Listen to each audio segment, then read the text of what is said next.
To bende duol no mochung ne Kedo Gi Mibadhi e pacho kae EACC odichieng' mano makawuono ne obago romo kod apisas maka NGCDF e gwenge mago mag Western mar manyo yorego mago mag dino fuoge mago mopogore opogore ma bende apisas mago madito mag piny owacho tiyogo arietha kod omenda jo Kenya. Embezzlement of public funds through payments for multiple projects. An example is where a CDF committee would make payment for a project that has already been undertaken by another agency and they prepare paperwork purporting that it is a new project.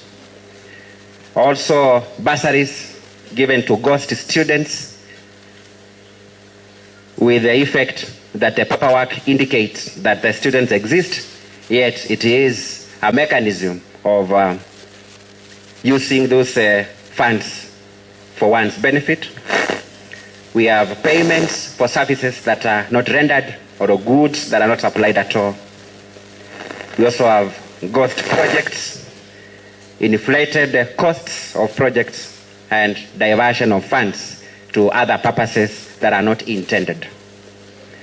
Among the matters under investigation by the Commission is a case in which a private contractor was in the last 2 years irregularly awarded 49 tenders and they paid over 66 million Kenya shillings from various NGCDF committees and NGAV across 11 counties.